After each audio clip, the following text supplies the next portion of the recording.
Greetings. Welcome to another episode of Court Views, where elite skill and rule IQ intersect. I'm Sony Tawari, joined by James Williams, NBA referee of 14 years, and Milton James, former college basketball and overseas pro, now prominent skills trainer. James, you just finished working the NBA Finals. It was a bit of an uneventful game, especially in the second half. The question that comes top of mind for me is, when it's a 30-point game, do you struggle to keep your focus, or how do you stay engaged in the game? Because you're still working the job. But for me, on the couch, it's certainly less interesting. I'm less engaged. So how do you work through that? And just don't change what you do out there, especially in today's NBA where there's so many possessions every game. So a 20, 30-point lead in today's game is not what it used to be back in the 80s and 90s, due to all the threes that people take. And again, just how quickly teams get into their offense. Most teams are not using that 24 seconds. They're using like half of that. So that increases the number of times, that they get opportunities to score. So you don't look at a game as like, okay, team's down 30, so this is over. It's never over. And you have to have that mentality as a referee. It's never over. And not only that, but what's really important to know is that whoever comes in to play, that matters to them. That matters. That game still matters to the people who aren't starters, who are getting an opportunity to go out there and play, certainly on a stage like the NBA Finals. So you just have to continue to do what you do, whether it's a 3-point game or 30-point game. You got to have the understanding and the mentality of, you got to do your job. You got to call the plays. You got to make sure the floor is level. You got to make sure that you don't allow rough play where players could potentially get hurt or injured because you've decided, 10 minutes ago that this is over, and you're kind of like, I guess, sleepwalking through it. No, you still have to be focused. You still have to be on your P's and Q's. You still got to do the job. And certainly, we've seen this past season a number of teams when they were up 20 lose. So that's the modern day just game of basketball. All the threes means no lead is safe. Well, some leads might be safe. Yeah, maybe 30 points when there's 2 minutes to go, but 30 points to start the third, no, or whatever it is, 25. That's true. Yeah, that's true. That's no, true for sure. Yeah, no. I've seen it happen. I've seen crazy stuff happen. Team will be up 9 or 10 with a minute and a half to go, and next thing you know, we're in overtime. It's crazy stuff happens in basketball. Definitely. As a referee, you can't take your foot off the gas as far as what you're doing. And I would say that same mentality applies to coaches and players, right? I always say, as a football fan, they call it the prevent defense when a team is up. And the next thing you know, that the team that's down is marched 60 yards down the field. And now they're getting ready to kick a field goal, or they got 2 shots for the end zone to win. Prevent defense only prevents you from winning because you've taken your foot off the gas. You've gotten lax in your coverage. You give the receivers these wide, buffers, and that just allows them to chew off big time yards quickly. So you can't take your foot off the gas, man. These athletes are just too good. There's just too many possessions in basketball for sure to just assume that this is over. Sure. Milton. Yes, sir. I just saw the news. The Lakers have signed a contract with J.J. Redick to be their next head coach for 4 years. What are your thoughts on that? Big time for him. I kind of felt like I knew that was coming, especially, within the recent, about a week or so. But that's super dope, man. That's great for him. I think he'll be a great coach. Definitely a big time for a high IQ basketball guy, and I think the players will respect him.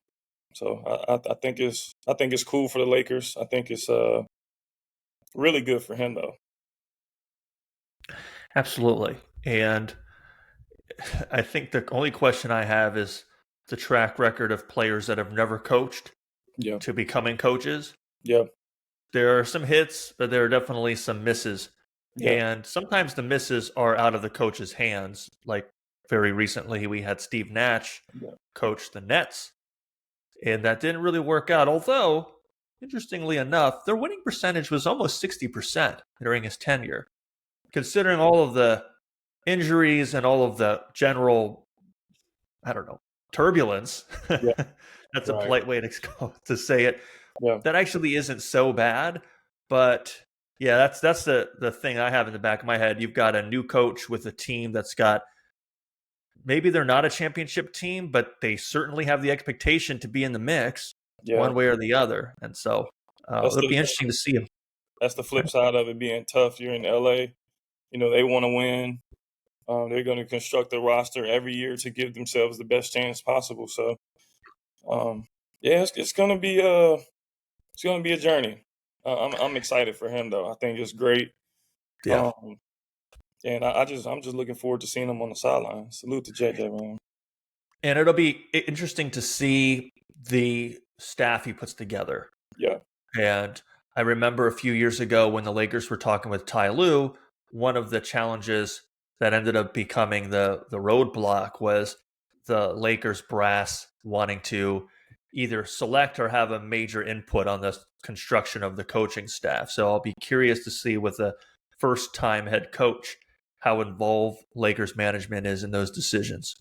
yeah, You know Yeah. what I want to know is I want to know which insider got it right then. Is it Shams? Because Sham was reporting, the yeah, Lakers are close to hiring Reddick, and then Woj comes out with here, Hurley is they're gonna go out after Hurley. So and anybody that knows NBA basketball, anybody that's a big fan of NBA basketball know that there is competition there between Woj and Shams. So I guess Shams got it right. I don't know, but yeah, interesting. So JJ is now the head coach for the Lakers, and if you think about how just how crazy this world is, so they fired Van Gundy and Jackson from the number one team with Breen, and then they bring on Doc.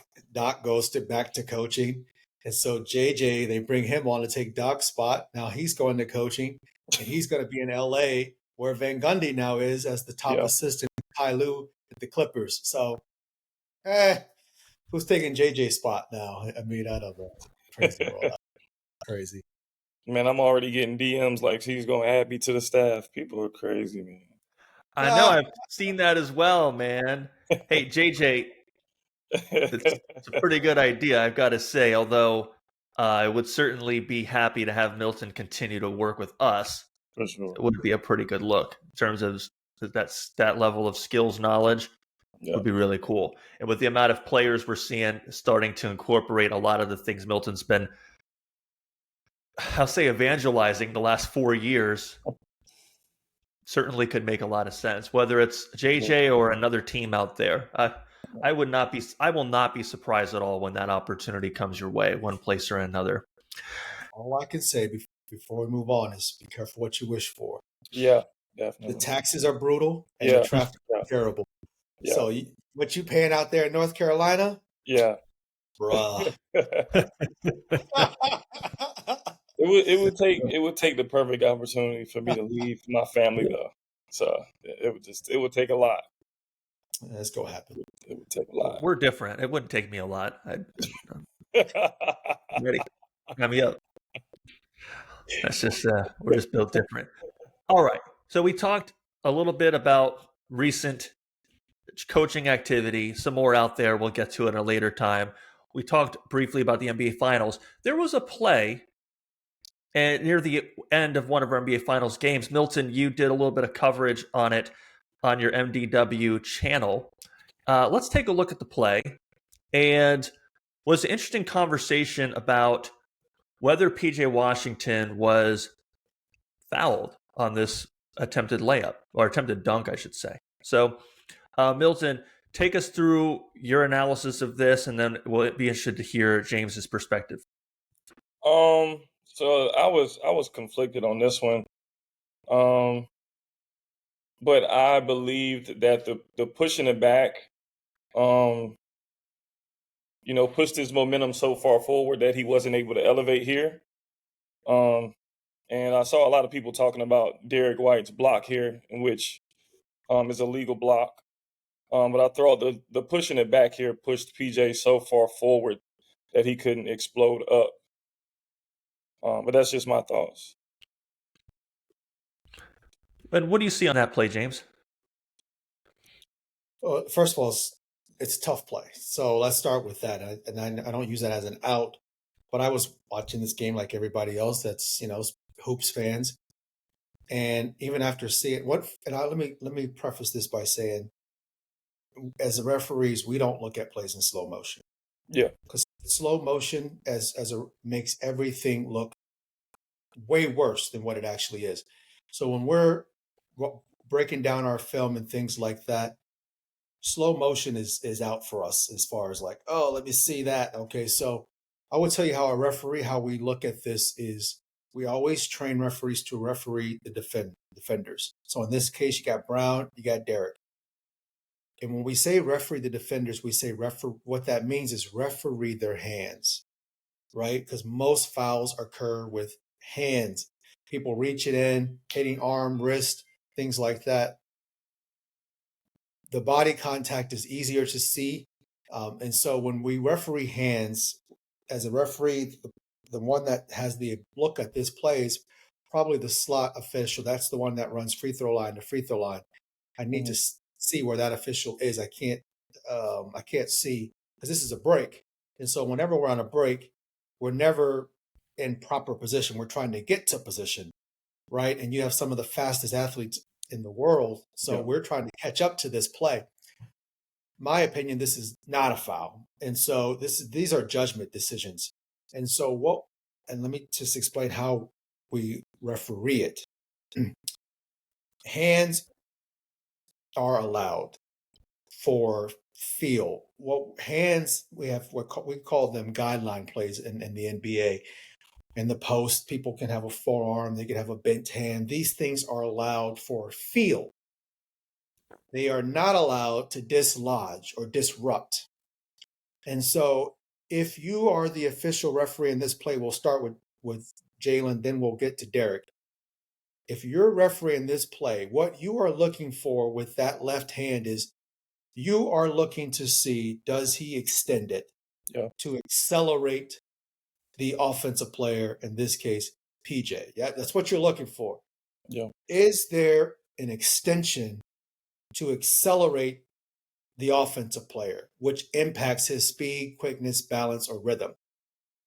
If you think he does that, then you have a foul. If you think his hand is there for feel and then he releases, then you have a no call. That's how you have to judge that play. And again, you're judging it in live speed, not in slow motion. The game is not played or refereed in slow motion. Right. You want to see an extension.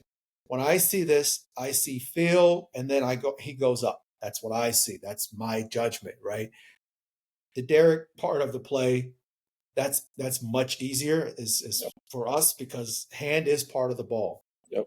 And so his right hand there is hitting his right hand while his hand's on the ball.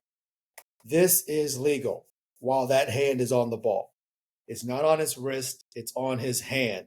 Yeah. So that is legal contact that's allowed in basketball. He doesn't take his hand off the ball. He literally just puts it on it right there. That's a perfect shot, hand to hand. That is legal in the NBA. I can't speak to college or high school, but in the NBA, that is a legal play. The play that's a little bit more judgment, and that's what you get paid to do, is you have to discern, right? You have to make these tough decisions in live speed. You get a half second to see it and come up with your decision. And my experience, I love the no call. I think it's a great no call because you see there, like you have it in free, it's stopped. It's like, oh, look, clearly he pushes him in the back. it's not clear. Yeah. To the trained eye, it is not clear. To Yeah. the trained eye, there's much more nuance to this to the trained eye. And I hear what Milton's saying as well, because you can make an argument for that. And so that's why basketball officiating is one of the hardest sports to officiate, because it involves different layers of contact. And you're trying to discern what's marginal, what's illegal. And that's what you get paid to do. For sure. And I agree with your analysis of this play as well. I talked to numerous officials, and I got similar feedback from what you just said. But what I put out with this video was just my thoughts, like from a player's perspective. Like, I'm looking at it like, dang, I can't even explode up to my finish. You know what I mean? But at the same time, too, that's a tough play, man. It's a tough Listen, play. there's an argument to be made about the hand being there and like Mm-hmm. the small of the back, because it doesn't Mm-hmm. take much. You see Yep. it a lot. You see it a lot on rebounds. Yep. It doesn't take much, and again, that's the job. Yep. And we dissect it, and we can have arguments, and we can have discussion about it. Yep. It really essentially comes down to one person's opinion of the play. It's not even my opinion. I wasn't even on this game. It's whoever's in the center position there. That's his judgment, because it is not clear that this is not what we call a black and white play, meaning you look at it one time, it's like, oh yeah, that it either is a foul or isn't a foul. This is very, very gray. That comes down to your judgment. I think one of the goals I have with this podcast is having this kind of conversation so that people can understand, even if you still feel like this should have been a foul, what I hate is the hyperbole around it. I hate the hyperbolic, this was obviously a foul from 1,000 feet away. How could they have possibly missed this call? That's the part that I think this pod is trying to get to, is just showing that there's more nuance to this. Even if you disagree one way or the other, these calls really could go, it's a very small, thin line between it being a foul or not a foul. Yeah. And it's very nuanced. It's like that old, if you think about commercials or TV shows, it's, someone really voicing their opinion about something, and they sound like such an authority. And you're like, man, oh, I didn't know you were a referee. And you're like, oh no, I just play one on TV. Oh, okay. Whenever I break down plays, I take into account like how tough the job really is, though, and how that is not what I do. Yeah, you do a great job at that, Milton, even in your videos. Yeah. And I think that's really great. People are starting to understand, again, even if they disagree with the call, they think it wasn't the right call. I think more people are at least starting to understand, okay, maybe I didn't agree with the call, but I understand why the call was one way or the other. And that's what sure. I just think that's what makes, first of all, I think that's why sports is great. You have these debates, right? They can be, depending on who you're rooting for, that's how you see this play, right? Probably. Yeah. If you are a neutral arbiter, then you just have to do the best you can in that moment with the play. Because again, you may have people shouting from the rooftops, oh, it's an obvious play. How did they miss it? From someone who is going into year 15 in the NBA, let me assure you, this is not an obvious play as far as that it's a defensive foul. This is on that line of 50-50, 60-40. And now you got to make a determination. For my 2 cents, for whatever that's worth, when I saw this play live and I saw the replays, I was like, I don't have a foul on this play. But the great thing about what we do as referees is we have these candid debates together, right? Nice. I always use the analogy of the Supreme Court. They listen to an argument's being made, and then those 9 jurors, they go back and they have what I would assume is heated discussion about which way they're going to vote. The law is the law, but they see it through different lenses based on whatever they're making their judgments on. And so it would be great if you could see the behind the scenes on how they come to their decision, which get announced in June, right? This it's similar for us. I mean, there are 74, 75 NBA referees. I guarantee you, if you put this play in front of them and ask the 74 of us what we thought, I wouldn't be shocked if it was 37-37. Like, Oh wow. foul, no foul. Yeah. And I because it's gray. There is no, and when I use the word gray, what that means for me is it's like 50-50, 60-40. Whatever way you choose, it's not technically right or wrong because you can make an argument for both. Neat. Yep. That's big time. I love this. This is good. I want to look at another play from the NBA Finals. Our man Payton Pritchard, he practices these. So you got a lot of questions about this one, Milton. I did.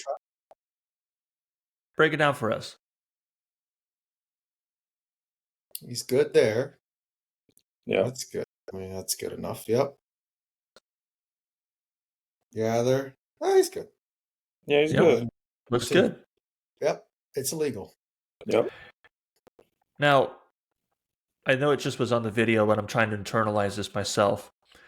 The first part of that play, I think the key that you highlighted here is that he puts the ball hits the floor before his second step hits the ground, right? Yeah. He picks up his step. If his second foot hit the floor before the ball hit the floor, then that would have been a travel. Yeah. As a progressing player, that's a travel. It's making sense now. Yeah. Mm-hmm. And then, yes, this other part is just literally every video that you do on this subject. Yeah. But and slightly different. It looked if you like I always say too, I take into account the slow motion on plays too, because if you look at it slow enough, you would see that he technically gathered the ball before that foot hit the floor, but no way you can see that in real time. So when you play the clip a little bit faster, you're like, nah, no way. Boom, boom. Yeah, this is why, as we try to educate people about what we do, this is why I like what Milton does, is because he's a player, and so he's educating himself on these things, right? Rather than just going with, the barbershop talk and everybody's got an opinion, but they don't actually take the time to educate themselves. And so the rule is pretty simple in the NBA. If you're on, as you transition here, so, Peyton gets the outlet pass. So he's got three things he can do, right? He can pass, he can dribble, or he can just catch and shoot. So if you're going to dribble, which is what he did there, when you catch it, the ball has to be out of your hand before step two. You get one step. Yeah. If you're going to dribble. If you're going to pass or shoot, when he gets that pass from Al, you get two steps. Yeah. To come to a stop, to pass or shoot. So it's different for putting the ball down than it is for passing or shooting. Yep. You learn that, you're already a smarter fan. You're already learning a little bit about officiating, things like that. So when you're with your boys or your girls and they're saying, "Oh, it's a travel," you can say, "Oh no, hold on." You get one step and then you got to put it down before that second foot comes down, like he said. Yeah. And since he dribbled it, he did that, and then he came to a legal stop with 1-2, and he shot. Yeah. And you see both of those examples in this same exact play. Yeah. Correct. Yep, that's right. So what I like about this clip also is we've got the referee I'm assuming here in the center position that's running parallel.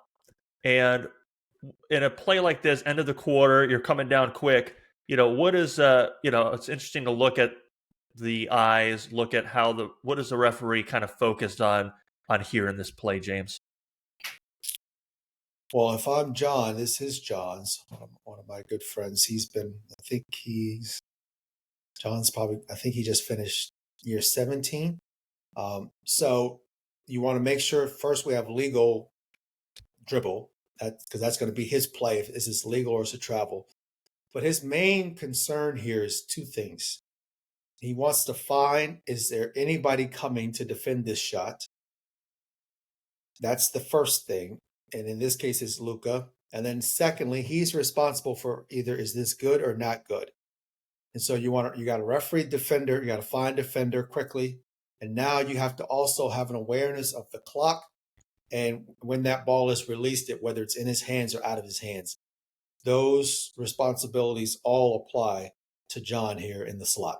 It's all him. Now, if he doesn't know if it gets it off in time or not, he could ask his partners for help. But the decision on the floor, he's the one that gives it because this play starts with 4.9 seconds or less. That's the key. Nice job by John Goebel here from a speed perspective in terms of accelerating, getting diagonal, really leaning forward. And it's great. We've, Milton, we do sessions with Austin Ardre. He's the CEO of Run and Ref. They do fitness programs just for sports officials. So we actually analyze running mechanics for referees. This is a really good example here. Change of direction, acceleration, but still keeping his head on the play as well. Really nice. It's cool. Yep. So, I mean, people, like we just talked to MLB umpire just yesterday, you and I. And so what fans, what you learn is that referees, there's a lot in umpires, there's a lot that they are thinking about in the moment, right? There's a lot of checks that they have to go through. And it's not just, you have to know this play starts with 4.9, all three of them, so they know who's responsible for it. Because if it starts with 5 seconds or more, now the responsibility for good, no good is no longer John's responsibility. It's the official in the trail. So these things change by literally 1/10 of a second. And so it's all about, working as a team, working in cohesion. And he gets all of this right. He gets the travel right, not a travel. He gets the fact that the closeout is legal by the defender who's coming into the frame now. And he gets it right that the ball was released prior to the clock going to zeros. So those are three correct no calls that he gets. This is how we're graded. He got all those plays right with the pivot, with the feet. He got the closeout play right. He got the end of period score, no score right as well. Milton, do you practice shots like this? I practice shots way crazier than this, man. Have you seen any of his videos with his footwork? I know he's doing something like this. He got tired of this years ago that he started getting into crazy stuff. But I'm looking at this image right here. This is a shot that Peyton. This is a shot that Peyton takes. Yeah. I mean, obviously not in a game, but like he's comfortable taking this shot. He really squares up and gives it a real shot, which is incredible. He does, and made another one in this series as well. Yep. To your point, you could tell he works on it. Yep. No doubt. He absolutely works on it. Yep. And in the NBA, what you normally see, certainly during the regular season, is guys don't want to mess up their percentages. Yeah. So when a quarter's coming to an end, they may have the ball, but they won't shoot till the horn goes off. Yeah. Because it doesn't count against their percentages since it was never a legal shot. But this goes to show you, man, hitting a shot like this does a number of things for your team. It gives you momentum. It picks you up, and that's 3 points that who knows, you may need. Those 3 points can become huge at the end of a game. Yep. You end up winning by 1 or 2. We talk about there's a million plays in a game of basketball. That's why it's not always about what happens in the last 2 minutes. If Boston wins this game by 1, you can make a case for this shot here at the end of whatever quarter this is was the difference maker. Yeah. Yeah, even if it's not a close game, I think this was the end of the second quarter. This was like the backbreaker because it was like, oh, maybe there can come back. And I think this made it a 21-point game or a 20-point game, something like that. And it felt like the nail in the coffin, even though there was a lot more game left. Yeah. It was my video. I was like, when I saw that go in. Yep. Good night. These are momentum plays, and basketball is a game that's big on momentum because it can shift very quickly in a game. Yeah. So and right before the halftime, these are momentum plays. Like if this is the third quarter, this is momentum for you all going into the fourth. These types of things, it picks up your teammates. I don't want to just overlook it like, oh, this thing has mammoth potential ramifications just in the context of a four quarter game. Yeah. Yeah. I agree. I was a little surprised that, I mean, this is all comes down to the details. And the Mavs were getting run off the floor for a few minutes prior to this play.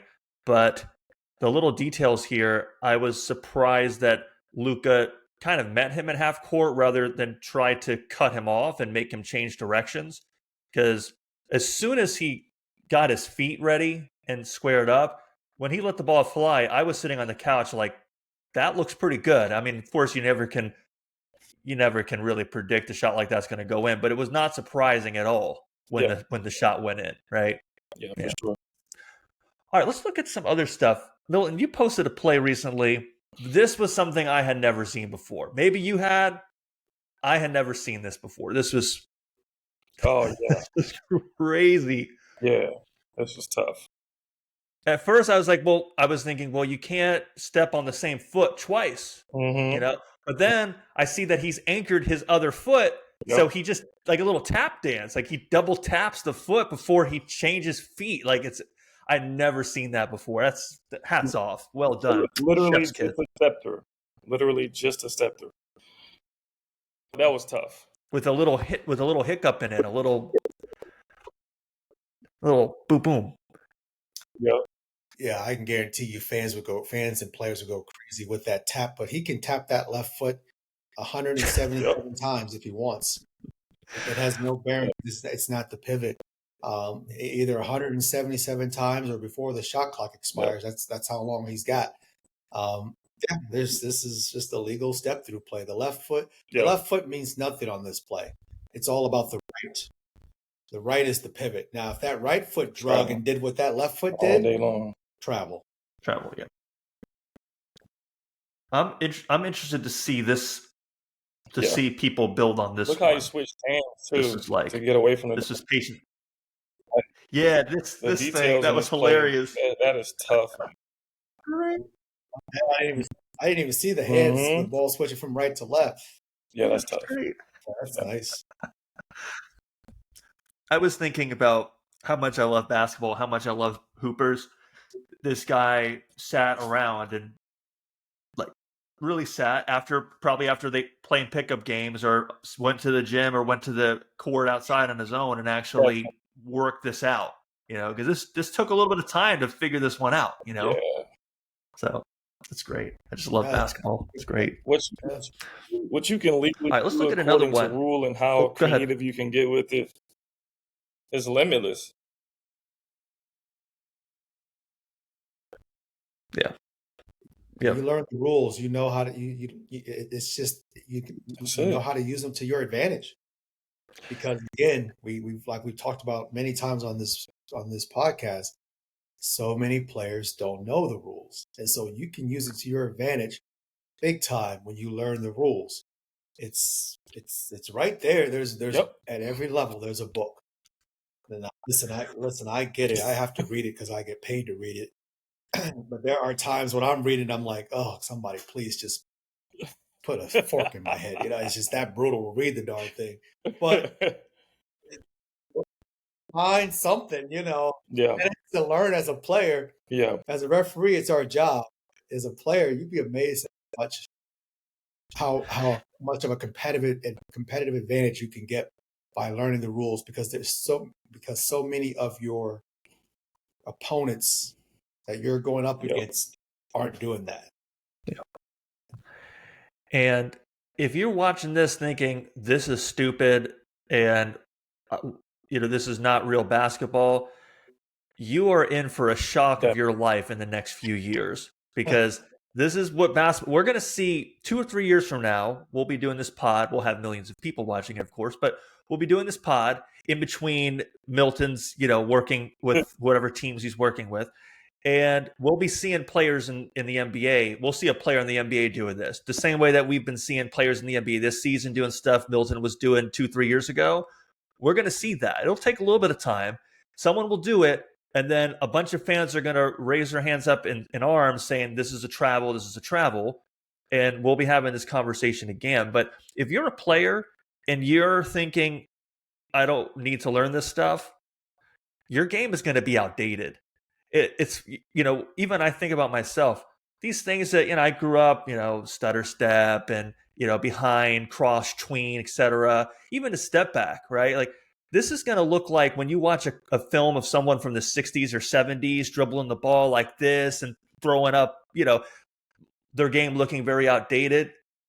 That's how your game is going to be. Your game is going to be very outdated. And the rate of change is only getting faster. Yeah. Yep.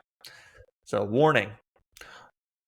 On that note, let's look at another play. I like this analysis you did, Milton, and what I really loved is you showed how to make this a legal play. This was from a Euro league, and looks like there's an extra step in here. You break it down, but then I like how you also showed this is how you can make it legal. Yeah. So all that was fine. There was one step on the gather, but then here came to a stop, lifted the pivot foot, and returned it. Correct. This is one thing we're doing a lot with Ref Masters. I'll post plays because in order to know whether or not this is a travel, you have to know which foot's the pivot foot. That's we just talked about the young man tapping that left foot and why that had no bearing on the play because it wasn't his pivot foot. Well, in this scenario, the pivot foot is his right foot. And then once he picks it up, legal, but he's got to shoot that ball or pass it before that right foot comes back down. Right now, if he just went up from there, and he would be good. But now when that right foot comes back down, ball's still in his hands, he hasn't shot yet, it's a travel. And then, Milton, you've got your version that's sanitized now. Gather one. Jump stop for two. Jump stop. I just didn't come to a stop. Cool. Yeah.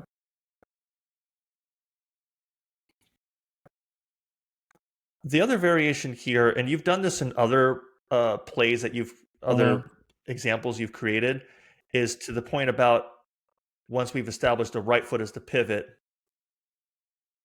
If he just swung around, you've done these plays before where you swing around on one leg and then go up with the shot. That also would have been fine, right? Definitely. Yeah. So I've seen when you've had plays like that, it looks like you created another step out of nowhere. It's just that you didn't put the foot back down, so you swung around and you got more out of it. Yep. Yeah, so let me really highlight the differences here too. Is on the first play here. What he's doing is he's pivoting off of this foot. So that's establishing the foot. That's a pivot right there. So he's pivoting off of that right. Yep. Right. Milton doesn't do that. He's not pivoting. He's using his allowed it steps to come to a stop. And so that's a difference there. And again, you have to figure this out in live speed, right? This is why refereeing, I say it all the time, refereeing basketball is the hardest sport to officiate because there's just so much to the game. But yeah, those two plays are very similar, but there's a little nuance to both of them, which makes the first one illegal and the second. That's it. I love that. Here's another one. Really nice footwork here. And he brought up an interesting point in this one as well, which is that this is nice. So tough. Who is this? Oh my goodness. Boy, I tell you, Instagram is everywhere. Man. Yeah, that's one of the best footwork plays I've seen in a long time. I ain't gonna lie. That is not easy to do. No, look at not the way that he changes directions like that, man. How old is this kid? Yeah, got to be 10? Something like that. I got the people or wherever he's working out at, they sent me to play because I guess they were getting so much hate in the comments. I said, I know that very well. Why? And yeah, so they sent me the footage and asked me to break it down. And I'm like, man, this is easy. Oh hell no! Right. That's Right. great footwork. Yeah. Yeah. This little guy, I mean, Right. and he finishes with the Right. left. I'd love to know if he's left-handed. Like Yeah. that's pretty Yeah. impressive. Look at that, he That's showed it. tough. Yeah. I love it. Now I'm gonna be the old man here. I'm gonna be the old man, like the referee. Like, don't take fun out of it. What I do like is, I don't know if this kind of cuts off, but now I hope he don't do nothing like unsporting, like give him the too small, like Definitely. Definitely. when they get, I'm the referee. Like, hey, don't ask me to get involved. Like, Right. he gave you the too small. Right. You need to go back and do something to him. I'm not giving you a technical For foul sure. for giving the too small signal. Yeah. That's sports. But I hope he didn't do anything like, you see it, Yeah, it is. That's It a is. sweet move right there. I like that. Yeah. That's really good, man. Yeah. The thing I like about this too is that Yeah. it's really not that complicated. What he does here, the biggest key difference is coming up with the right hand with the right foot forward, right? And so that's a little bit of a reversal that at least what people would be expecting. But then just obviously pulling it off, making it smooth, doing it at full speed is the piece there that makes it really challenging. But Yeah. the concept is very straightforward. It's a noise step, man. Yeah.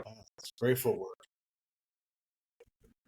The other thing I like you raised here in this video you created, Milton, was that this young man is playing under FIBA rules. And sometimes we have this misconception that FIBA means just at the pro level. But in a lot of places, they play FIBA Yeah. rules at Yeah. all levels. America. Who doesn't do that? One of the only United countries States in the world that have Yeah. different rules for every level. It's crazy.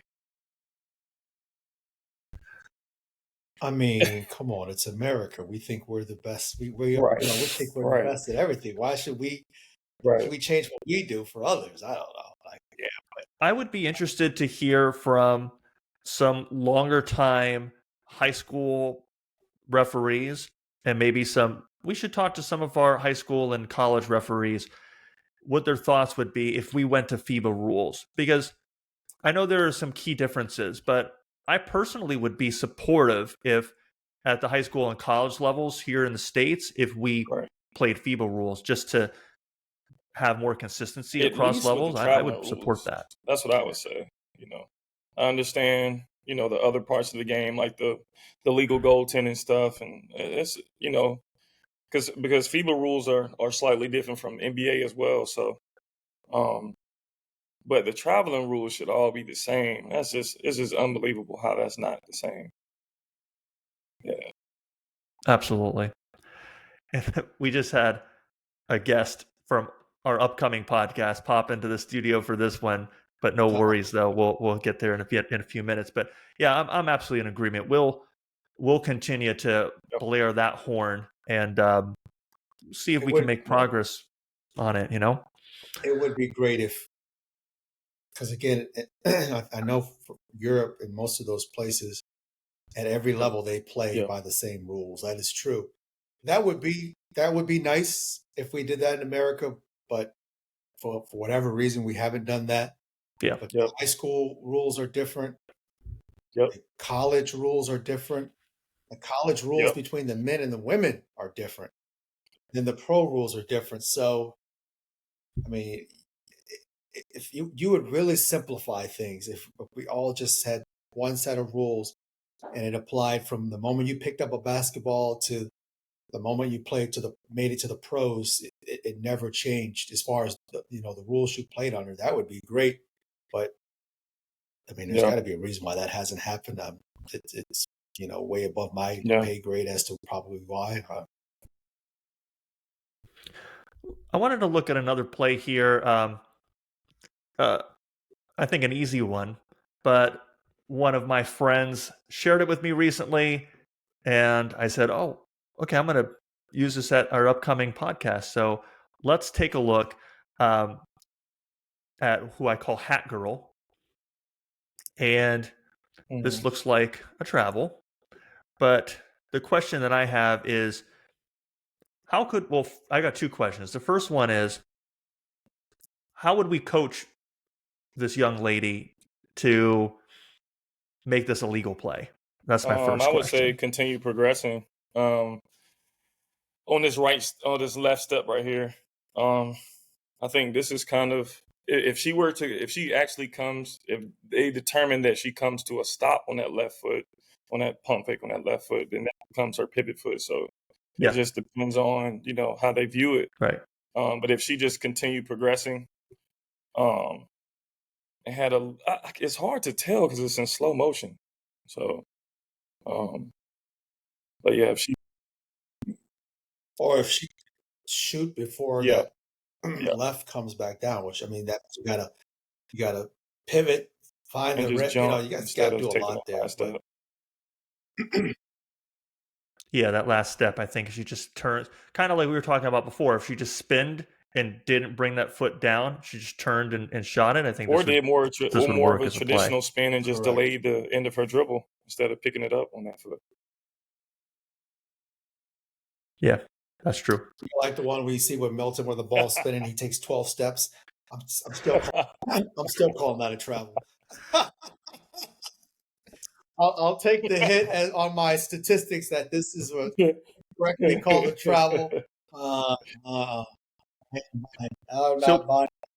to clarify that, what we're saying is another option here would be if she made it more clear that the dribble was still Yeah. live at the beginning of Yeah. that, right? There. Yeah. Okay. But right now in the slow motion, it's hard to say, and it's fair to default to her dribble was discontinued and now she's taken an extra step. Yeah. My second question is this, and it's kind of related to this play, but it's bigger. This is like post footwork. Why is post footwork? Why is the assumption that post footwork is with your back to the basket? And I asked the question, it's kind of a leading question because I think what we're starting to see is players applying the concepts of post footwork, but not necessarily with the back to the basket part. I think that's a new way of thinking about it. But I was wondering the other day, like, well, why do we have that? Is it just something that was passed down from earlier eras of basketball? Yeah, I I don't think it know. You got is. thoughts on that? I think it's definitely passed down. I think someone who kind of broke the mold a bit was Kobe. But I think the game has continued to progress forward, and people are understanding that when you start your dribble, at some point in time, you have to come to a stop. And if someone plays pretty good defense on you, now what do I do from here? And that's what the most important thing is to understand. I really think that that's one of the most important things that you can learn. What to do when to start your dribble, what to do when you end your dribble, what you're legally able to do. I think those two things offensively can unlock so many different things for you, because the options are kind of limitless when you come to a stop certain ways. If I come down on a jump stop, I could choose either foot to be pivot. I can pivot and step through, step away from the basket. So like when you come to a stop and you're patient, you can get a decent look.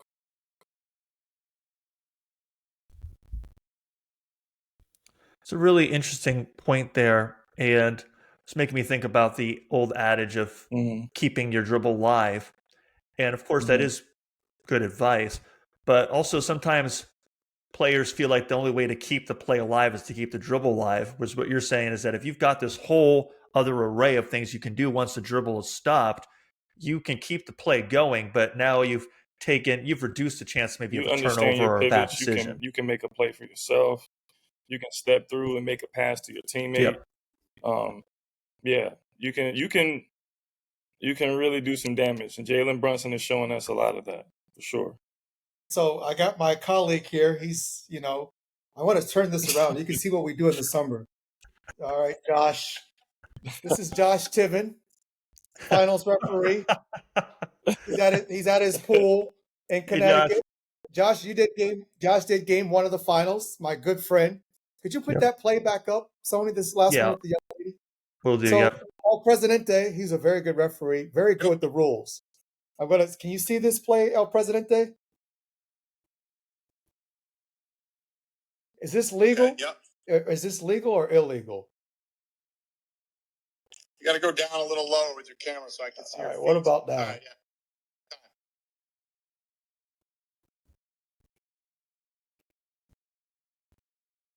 One more time. See, that's how complicated these things are. That's true. Pivot. Boom. I think it's legal. Really? Gathers on the left. It takes two. Gathers left. That's the right foot there. Then back to the left. I think it's legal, man. See, the more I see this is why I brought Josh on, because I was thinking about this. I'm like, actually, I think this is a legal play. Interesting. High school and NBA. I think gather there. 1, 2. 1, 2, up. She just after gathering, and then she goes back to that left. It's just it goes back to where it was before instead of a new location, so it looks weird, you know. But I really just get left, step with the right for step 1. Then did she back pause to step long 2. enough to make the first step, the pivot foot, or no? I mean, I think it's okay. Continuous play, you know. I don't think anything there now. I just think that's. You think because you paused and went back the other way, it was like the continuous motion kind of stops, so you don't get that 1, 2. I still think it's legal because all she does is the right is her pivot foot right there. That's her pivot foot right there. Yeah. She just picked it up and shot. It's legal. For sure. See there? This is why we have these discussions. This is awesome. So I'm sorry to interrupt your summer vacation at your nice pool. So thanks for the insights there. That was really good. Really appreciate it. Oh, I always answer. You know that. I appreciate it, my friend. Thank you, Josh. I said hello. See you, buddy. See you, my friend. You see, this is what I'm talking about. Like these are the discussions that we as referees have on our staff. Like these things are how one person sees it, another person may see it totally different. It's like travels, but travels are you gotta like it comes down to what you think is the pivot, or is she progressing, pivoting? There's so much to it, man. There's so much to it. Because I started on this play with, it looks like a travel. And then I went to, I'm like, we gather 1, 2. And that's why I'm like, let me get Josh's opinion on this. The only way that I would have thought that this was an actual travel is if she came to enough of a stop on that first step when she entered the dribble. So if she came to enough of a stop there to deem it a stop, that's the only way I would see it as a travel. But other than that, this is what I do. Wow. I feel like I'm so behind here because to me that looks like a pivot to me. But I'll trust experts. I'm sorry. The more I see it, it's like it's not a pivot. It's a gap. It's like she ends her dribble there. Now she gets 2. 1, 2, and goes up. So we gotta talk more about this type of play sometime, because to me it feels like I'm stopping, I'm pivoting, because then I'm changing. If I was going in the same direction, it's easier for me to understand that. But since she comes up and then she stops, turns, goes in the other direction, that's where my brain and my eyes are like, well, no, that was her pivot. So that's why I'm here to learn also, because to me, I can't get it out of my head that just looks like a travel. It's interesting. I would say, like, let's just say she's facing the basket, right? She's going towards the hoop, and she ends her dribble with her left on the floor, and then she steps right, steps left. You would say that's legal all day long. Yes, you would. Yes. It's the back part of it that is really catching me right now. All right, this is good. Well, I was wrong about that, but I'm here to learn. So appreciate the dialogue there. And Josh dropping by from the pool. From the pool. Yeah. Nice. Summer vacation.